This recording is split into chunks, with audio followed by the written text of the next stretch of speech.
Assalamualaikum warahmatullahi wabarakatuh. Perkenalkan, kami dari kelompok 3. Di sini kami akan mempresentasikan terkait sekolah pasar modal, memenuhi tugas dari mata kuliah akuntansi keuangan 2. Sebelumnya perkenalkan, saya Karmelia Anggraini selaku moderator sekaligus presentator pada kesempatan kali ini. Tentunya saya tidak sendiri, saya bersama teman-teman saya. Erne Novita Wulandari, Siti Syuaibatul Islamiyah, Windy Febriana. Nah teman-teman, langsung aja kita masuk ke materinya ya.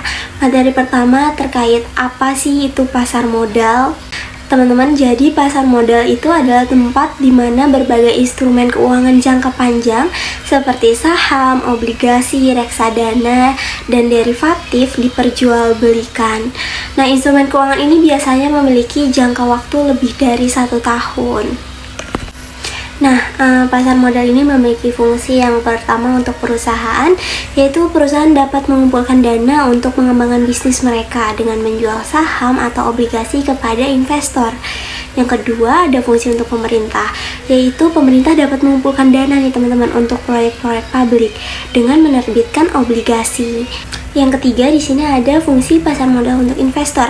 Di sini investor dapat membeli saham, obligasi atau reksadana untuk mendapatkan keuntungan dari pertumbuhan nilai investasi mereka atau dari pendapatan seperti dividen dari saham atau bunga dari obligasi.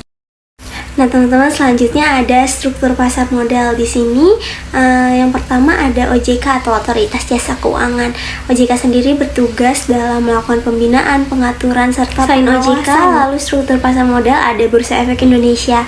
Di sini Bursa Efek merupakan lembaga resmi yang telah memperoleh izin dari OJK atau yang dulu namanya Bapepam ya teman-teman, selaku pihak yang berwenang untuk menjalankan perdagangan efek serta menyediakan sarana pendukung dan mengawasi kegiatan anggota Bursa Efek. Selanjutnya ada KPEI atau Lembaga Clearing dan Penjaminan yang bertugas untuk menyediakan jasa clearing serta penjaminan penyelesaian transaksi bursa yang teratur, wajar, dan efisien. Selanjutnya ada KSEI atau Lembaga Penyimpanan dan Penyelesaian yang bertugas untuk menyediakan jasa konstodian sentral serta penyelesaian transaksi bursa yang teratur, wajar, dan efisien. Lalu ada perusahaan efek, pihak yang melakukan kegiatan usaha sebagai penjamin emisi efek, perantara perdagangan efek, dan atau manajer investasi. Selanjutnya yaitu ada lembaga penunjang pasar modal yang terdiri dari Biro Administrasi Efek, yaitu pihak yang berdasarkan kontrak dengan emiten melakukan pencatatan kepemilikan efek dan pembagian hak yang berkaitan dengan efek. Selanjutnya ada Bank Kustodian. Bank kustodian ini merupakan pihak yang memberikan jasa teman-teman, memberikan jasa penitipan kolektif dan harta lainnya yang berkaitan dengan efek serta jasa lain, termasuk menerima dividen, bunga, dan hak-hak lain, menyelesaikan transaksi efek, mewakili pemegang rekening yang menjadi nasabahnya. Selanjutnya ada wali amanat, di mana wali amanat ini yaitu pihak yang mewakili kepentingan pemegang efek yang bersifat hutang. Tugasnya antara lain menghadiri rapat umum pemegang obligasi atau RUPO dan mewakili kepentingan pemegang obligasi dalam hubungan dengan emiten. Selanjutnya ada profesi penunjang pasar modal yang terdiri dari akuntan, konsultan hukum, penilai, notaris.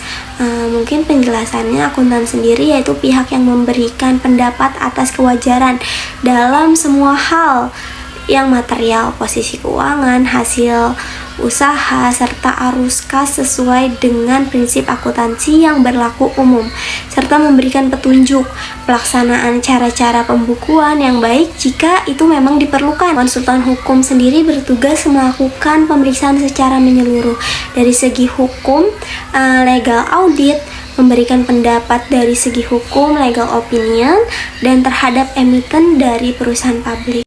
Selanjutnya ada penilai. Penilai merupakan pihak yang melakukan penilaian terhadap aktiva tetap perusahaan, kemudian menerbitkan dan menandatangani laporan penilaian, yaitu pendapat atas nilai wajar aktiva yang disusun berdasarkan pemeriksaan menurut keahlian penilai.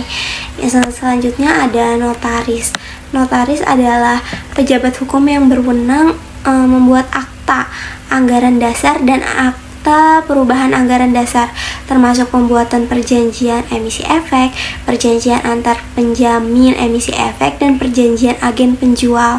Terus menyiapkan kontrak investasi, kolektif atau KIK, reksadana, serta perubahan, serta membuat berita acara RUPS. Nah, yang terakhir dalam struktur pasar modal yaitu ada pemodal, di mana pemodal ini adalah seorang investor, baik perorangan maupun lembaga, baik domestik maupun non-domestik, yang melakukan suatu bentuk penanaman modal investasi baik dalam jangka pendek ataupun jangka panjang. Selanjutnya itu produk-produk pasar modal. Ada apa aja sih teman-teman? Yang pertama, seperti yang dilihat dalam PPT, ada saham, yaitu membeli kepemilikan suatu perusahaan. Jika perusahaan memiliki kinerja yang baik, maka akan lebih banyak orang yang mau berinvestasi di perusahaan tersebut. Yang kedua ada surat utang, yaitu salah satu efek yang tercatat di BEI. Terdapat dua pihak penerbit surat utang, yaitu perusahaan dan negara. Surat utang yang diterbitkan oleh perusahaan atau korporasi biasa dikenal dengan istilah obligasi. Sementara surat utang yang diterbitkan oleh negara biasa dikenal dengan SBN atau surat berharga negara. Selanjutnya ada reksadana. Di sini artinya investor ini membeli sekelompok saham ataupun surat hutang atau campuran antara keduanya. Teman-teman, reksadana atau ETF ini dianggap lebih beresiko rendah daripada membeli saham itu sendiri. Nah, teman-teman, selanjutnya itu yang dari tadi kita bahas ya, BEI. Apa sih Bursa Efek Indonesia itu? Jadi Bursa Efek ini merupakan salah satu institusi keuangan utama nih teman-teman di Indonesia yang memfasilitasi perdagangan saham, obligasi, dan instrumen keuangan lainnya. Sebagai pasar modal resmi, BEI ini memberikan platform di mana investor dapat bertemu untuk membeli dan menjual aset. BEI juga berperan penting dalam menyediakan likuiditas pasar, menetapkan harga saham melalui mekanisme pasar, serta memfasilitasi akses perusahaan ke modal melalui penawaran umum perdana. Bursa Efek juga mendorong partisipasi masyarakat serta badan usaha dalam memenuhi pembiayaan nasional. Jika permintaan investasi tinggi, maka perusahaan akan meningkatkan jumlah penawaran saham kepada publik. Saat ini ada sekitar 924 emiten dan akan terus bertambah teman-teman seiring berjalannya waktu. Jumlah ini mencakup berbagai jenis perusahaan dari berbagai sektor industri, termasuk perusahaan manufaktur, keuangan, konstruksi, teknologi, dan lainnya. Kehadiran beragam emiten ini mencerminkan keragaman ekonomi Indonesia dan memberikan investor banyak pilihan untuk melakukan investasi. Nah, peran Bursa Efek nih apa aja sih? Jadi peran Bursa Efek ini yang pertama ada fasilitasi perdagangan. Bursa Efek ini menyediakan platform di mana saham, obligasi, dan instrumen keuangan lainnya dapat diperdagangkan dengan mudah dan transparan. Selanjutnya ada pemberian likuiditas. Dengan adanya Bursa Efek ini, investor memiliki kemampuan untuk membeli atau menjual aset investasi mereka dengan relatif cepat dan efisien. Yang ketiga, Bursa Efek ini membantu menetapkan harga pasar untuk berbagai aset keuangan. Harga ini mencerminkan penawaran dan permintaan di pasar serta informasi yang tersedia tentang aset tersebut. Selanjutnya, Bursa Efek juga mengatur dan memantau kegiatan perdagangan untuk memastikan adanya kepatuhan terhadap peraturan dan ketentuan yang berlaku. Selanjutnya, Bursa Efek juga berperan dalam pengembangan pasar modal melalui inovasi produk, peningkatan likuiditas, dan meningkatkan kepercayaan investor. Berikutnya yaitu manfaat berinvestasi di pasar modal. Yang pertama, ada manfaat pasar modal bagi negara, yaitu yang pertama, salah satu sumber pendapatan negara. Yang kedua, membantu menjalankan roda perekonomian. Yang ketiga, menarik investor asing ke dalam negeri. Yang kedua, ada manfaat pasar modal bagi investor dan masyarakat. Yang pertama, mendapat keuntungan, dan yang kedua, menambah alternatif investasi. Di sini ada pertumbuhan jumlah investor. PT Kustodian Sentral Efek Indonesia atau KSEI mencatat investor di pasar modal Indonesia telah tembus 10 juta investor. Berdasarkan data KSEI pada 3 November 2022, jumlah investor pasar modal yang mengacu pada Single Investor Identification telah mencapai 10.628. Dengan komposisi jumlah investor lokal sebesar 99,78%, Direktur Utama KSEI Urip Budi Prasetyo mengatakan, pencapaian jumlah investor pasar modal yang telah menembus 10 juta tersebut merupakan berita baik bagi pasar modal Indonesia. Terlebih lagi, jumlah tersebut didominasi oleh investor lokal. Selain menandakan bahwa investor lokal semakin percaya dan sadar pentingnya investasi pasar modal, dominasi investor lokal diharapkan dapat memberikan ketahanan bagi pasar modal Indonesia apabila diterpa isu global. Jumlah investor pasar modal telah meningkat 33,53% dari 7.489.337 di akhir tahun 2021 menjadi 10.628 pada 3 November 2022. Tren peningkatan tersebut telah terlihat sejak tahun 2019 ketika investor masih berjumlah 2.484.354. Implementasi simplifikasi pembukaan rekening efek memberikan dampak cukup besar bagi peningkatan jumlah investor pasar modal, terlebih di masa pandemi COVID-19 atau 19.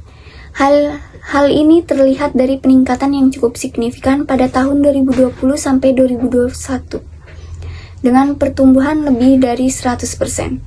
Peningkatan jumlah investor sejak tahun 2019 hingga 2021 merupakan yang tertinggi sepanjang sejarah pasar modal Indonesia. Di sini ada konsep dasar saham. Saham dapat diartikan sebagai tanda penyertaan modal seseorang atau pihak badan usaha pada suatu perusahaan atau perseroan terbatas. Dengan menyertakan modal tersebut, maka pihak tersebut memiliki klaim hak atas pendapatan perusahaan, aset perusahaan, dan berhak hadir dalam rapat umum pemegang saham atau RUPS di pasar sekunder atau bursa atau dalam aktivitas perdagangan saham sehari-hari. Harga-harga saham mengalami fluktuasi baik berupa kenaikan maupun penurunan. Pembentukan harga saham terjadi karena adanya permintaan dan penawaran atas saham tersebut. Di sini ada konsep dasar kenaikan harga dan perdagangan saham. Harga saham merupakan salah satu indikator penting dalam dunia investasi saham. Kenaikan harga saham mencerminkan peningkatan nilai perusahaan di mata investor. Lalu, ada berikut adalah beberapa konsep dasar yang mempengaruhi kenaikan harga dan perdagangan saham. Yang pertama, ada faktor psikologis, yaitu tindakan irasional penjual atau beli seperti ikut-ikutan dan bandingkan dengan nilai pasar. Yang kedua, ada faktor kondisi perusahaan, yaitu kinerja keuangan perusahaan seperti laba penjualan, pertumbuhan penjualan, dan dividen. Yang ketiga, ada faktor kebijakan direksi, yaitu pembagian laba dalam bentuk dividen yang stabil dan besar mempengaruhi harga saham.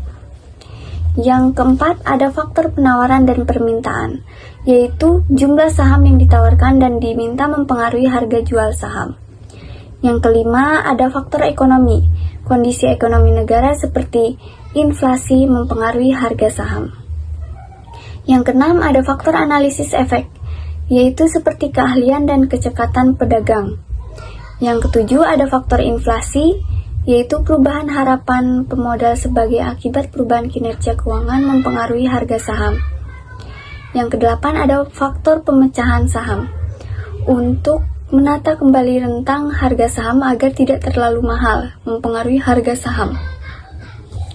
Yang kesembilan, ada faktor fundamental, yaitu kinerja perusahaan di masa depan serta aksi korporasi mempengaruhi perubahan harga saham.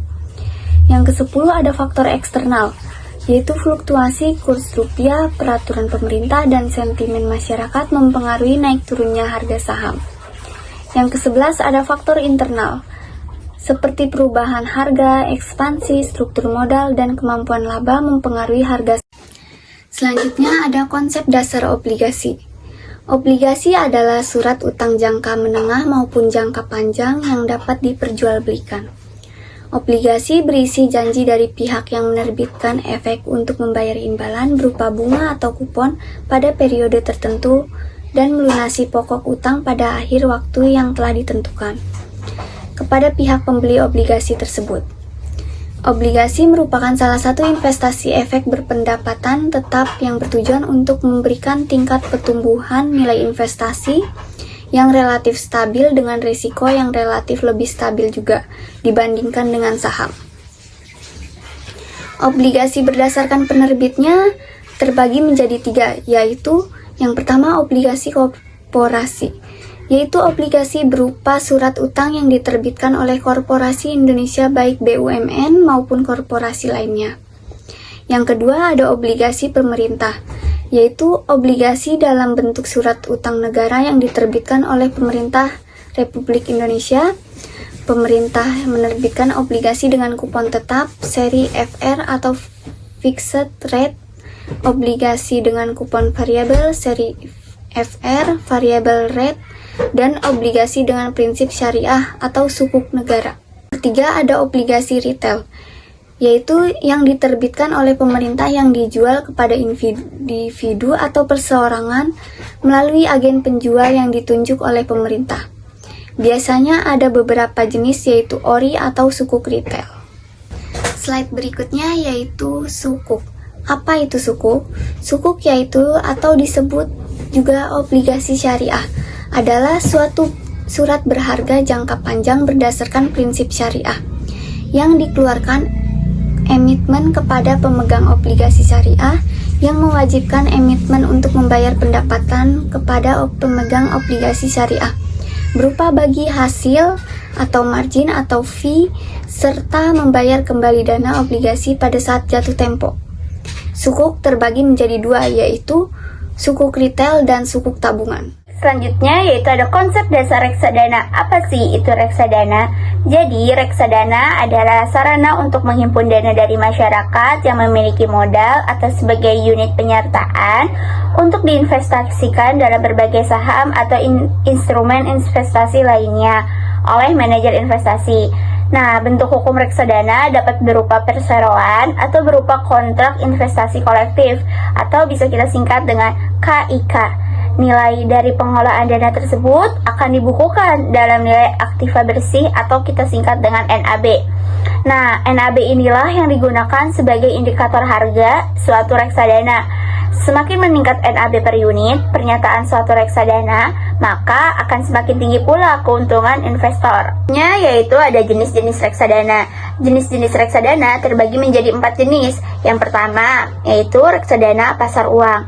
Nah, jenis reksadana ini memiliki kebijakan investasi 100% pada instrumen pasar uang atau surat berharga dalam jatuh tempo kurang dari 1 tahun. Nah, reksadana ini cocok untuk memenuhi tujuan keuangan dengan jangka waktu yang pendek atau kurang dari 1 tahun, atau investor dengan profil yang sangat konservatif. Nah, reksadana ini juga memiliki resiko paling rendah dan imbalan hasil juga relatif lebih rendah. Yang kedua, yaitu ada reksadana pendapatan tetap. Nah, reksadana ini sebagian besar alokasi investasinya minimal 80% dan ditempatkan pada efek yang memberikan pendapatan tetap, misalnya surat utang atau obligasi. Nah, reksadana jenis ini tuh cocok untuk memenuhi tujuan keuangan dengan jangka waktu antara 1-3 tahun atau investor dengan profil yang konservatif. 3, yaitu ada reksadana campuran, yang dimana reksadana campuran memiliki kebijakan investasi maksimal 79% pada instrumen pasar uang, obligasi, dan saham. Nah, reksadana jenis ini tuh cocok untuk pemenuhan tujuan keuangan dengan jangka waktu antara 3-5 tahun atau investor dengan profil moderat. Yang keempat yaitu ada reksadana saham. Nah, jenis ini memiliki kebijakan investasi minimal 80% pada instrumen satu saham. Nah, jenis reksadana ini cocok untuk pemenuhan tujuan keuangan dengan jangka waktu di atas 5 tahun atau investor dengan profil agresif.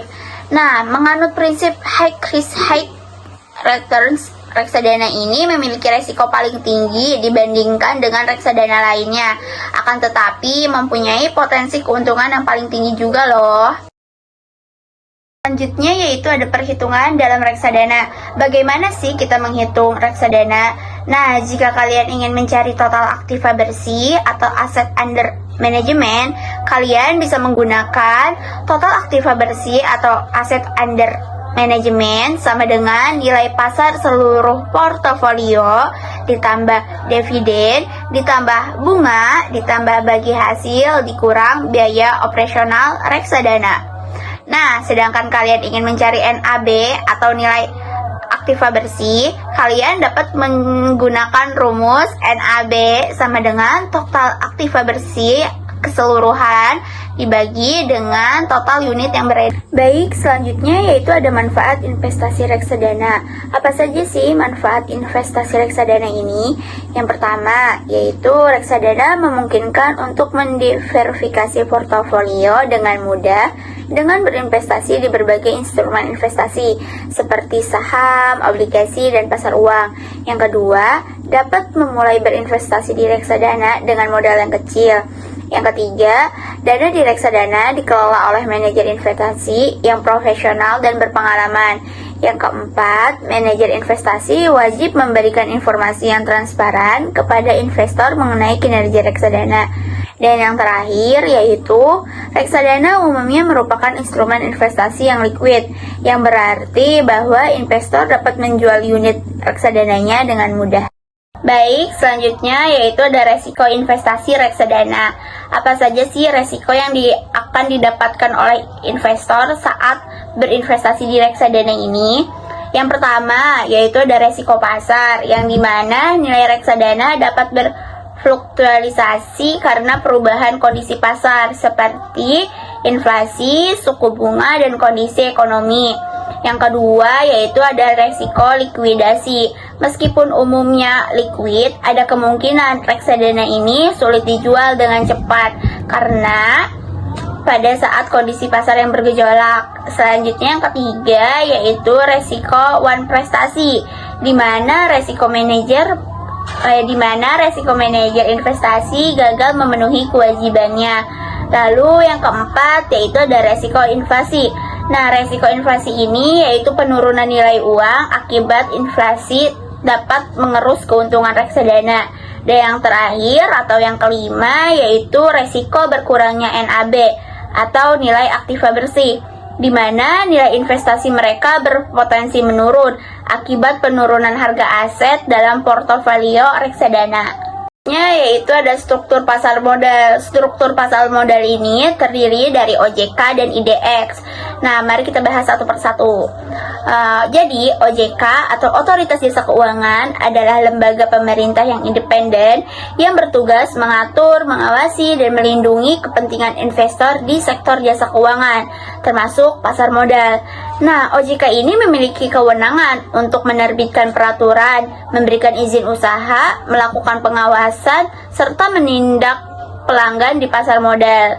Sedangkan IDX atau Bursa Efek Indonesia ini adalah tempat bertemunya penjual dan pembeli efek atau surat berharga seperti saham, obligasi, dan sukuk. Nah, Bursa Efek ini menyediakan infrastruktur dan sistem perdagangan yang terorganisir, aman, efisien untuk para investor. Selanjutnya yaitu Lembaga Penyimpanan dan Penyelesaian atau LPP, yang merupakan institusi yang bertanggung jawab untuk menyimpan, mengelola, dan menyelesaikan transaksi efek atau securities di pasar modal. Di Indonesia, fungsi ini dijalankan oleh PT Kustodian Sentral Efek Indonesia atau KSEI yang didirikan pada tanggal 9 Januari 1998. KSEI bertugas menyimpan dan menyelesaikan penyelesaian hak milik atas efek yang diperdagangkan di BEI. KSEI juga menyediakan layanan kustodian untuk efek yang disimpan oleh investor. Lalu ada Lembaga Kriling dan Penjaminan atau LKP, yang merupakan institusi yang bertanggung jawab untuk memfasilitasi dan menjamin penyelesaian transaksi efek di pasar modal. Di Indonesia, fungsi ini dijalankan oleh PT Kriling Penjaminan Efek Indonesia atau KPEI yang didirikan pada tanggal 5 Agustus 1996. KPEI bertugas melakukan kriling dan penjaminan penyelesaian transaksi efek di BEI. KPEI memastikan bahwa semua transaksi efek diselesaikan secara tepat waktu dan sesuai dengan ketentuan yang berlaku. Kemudian ada ganti rugi pemodal oleh SIPF. Sistem ganti rugi pemodal oleh SIPF atau Securities Investor Protection Fund adalah mekanisme perlindungan yang diberikan kepada investor di pasar modal untuk melindungi mereka dari kerugian akibat kegagalan perusahaan efek yang terkait dengan penyimpanan dan pengelolaan aset investor. Di Indonesia, fungsi ini dijalankan oleh PT Penyelenggara Program Perlindungan Investor Efek Indonesia atau PT PEI atau Indonesia SIPF. Kemudian pemodal yang asetnya mendapatkan perlindungan yaitu yang pertama memiliki subrekening efek atau SRE di KSEI, yang kedua memiliki SID atau Single Investor Identification, yang ketiga menempatkan asetnya di KSEI. Dan pemodal yang asetnya tidak mendapatkan perlindungan yaitu yang pertama pemodal yang terlibat atau menjadi penyebab aset pemodal hilang. Yang kedua, pemodal merupakan afiliasi dari kedua pihak di atas. Yang ketiga, pemodal merupakan pemegang saham pengendali, direktur, komisaris, atau pejabat satu tingkat di bawah direktur kustodian. Dana perlindungan pemodal atau DPP diadministrasikan dan dikelola oleh penyelenggara dana perlindungan pemodal atau PDPP yang merupakan perseroan yang telah mendapatkan izin usaha dari OJK untuk menyelenggarakan dan mengelola dana perlindungan pemodal. Dalam hal ini adalah PT Penyelenggara Program Perlindungan Investor Efek Indonesia atau Indonesia Securities Investor Protection Fund. Seri selanjutnya yaitu kenali SID dan fungsi akses. SID atau Single Investor Identification adalah nomor identitas tunggal yang wajib dimiliki oleh setiap investor di pasar modal Indonesia.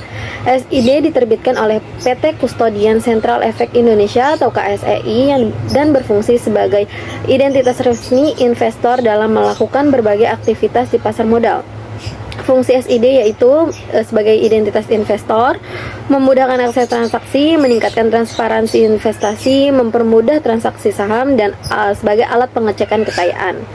Manfaat SID yaitu yang pertama ada memudahkan proses identifikasi, yang kedua meningkatkan keamanan transaksi, yang ketiga yaitu meningkatkan kepercayaan investor, dan yang terakhir yaitu mendukung pertumbuhan pasar modal.